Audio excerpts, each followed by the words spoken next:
One of the most important skills that you need to learn in organizing your mind, in organizing your time, is learning how to get your priorities in the right order.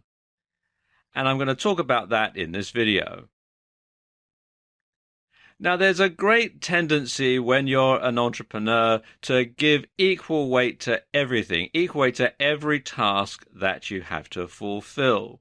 And quite often, especially when you're just starting out, you find that you have a lot of different tasks to fulfill. You've got to do all sorts of things in your home, in your business, and so on. So you might have to do things like cooking, cleaning, looking after your family, home maintenance, all things that are going to take up your home life, transport, dad's taxi takes everybody where they want to go.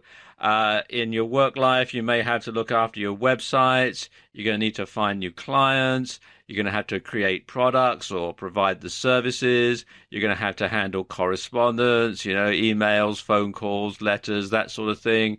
You're going to have to keep up with the accounts and paying the bills. And it can be very difficult to fit it all in. No wonder our caricature in the middle here looks so glum.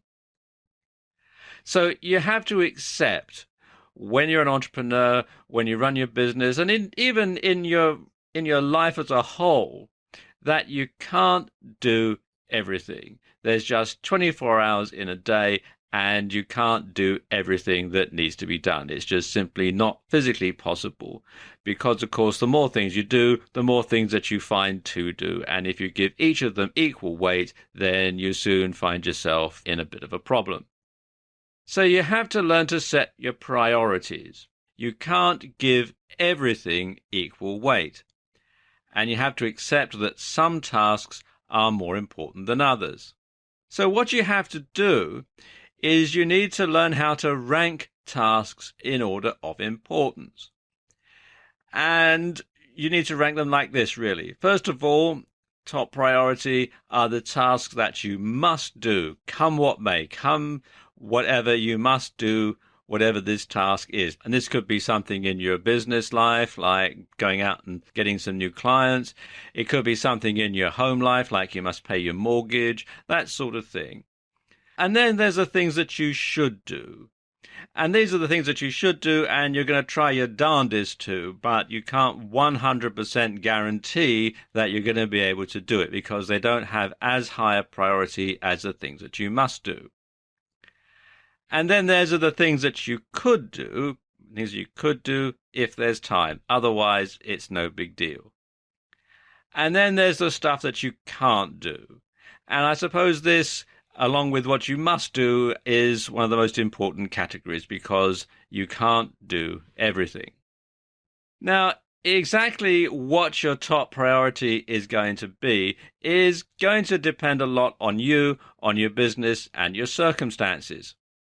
So when it comes to deciding what sort of priority to give something, you need to ask yourself, if I don't do whatever today, what's the worst thing that can happen?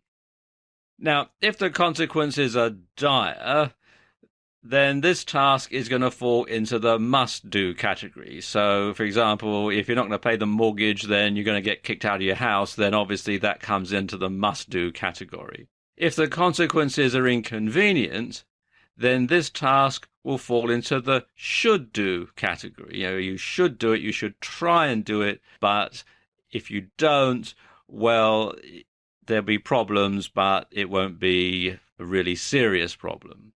And if the consequences are no big deal, then this task should fall into the could-do category or the can't-do category.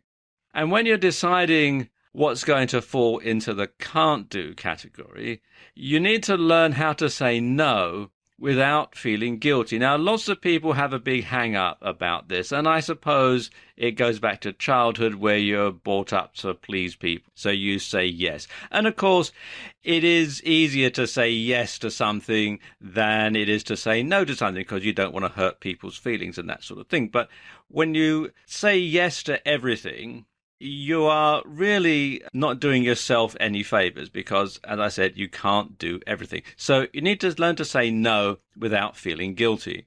And if you don't have the time to do something, then you don't have the time to do something. It's that simple. It's not about being selfish. Lots of people will lay on a guilt trip when you say, oh, no, I can't do this. Oh, really? Why not? Blah, blah, blah, blah, blah. But it's not that way at all. It's not about being selfish. Because when you say no to something, it means that you're able to say yes to something that's more important. So something that goes at a low priority and you say no to it, it means that you're saying yes to having the time to doing something that's more important, that's something that's in the must-do category or the should-do category. Now, there's a very good book on this subject called How to Say No Without Feeling Guilty by Patty Brightman and Connie Hatch, and you can buy it at Amazon.com and good bookstores. And it goes into this in a lot of detail about the psychology of how you say no without feeling guilty. But once you can do that, once you've got that skill, you should be able to get your priorities in order very easily.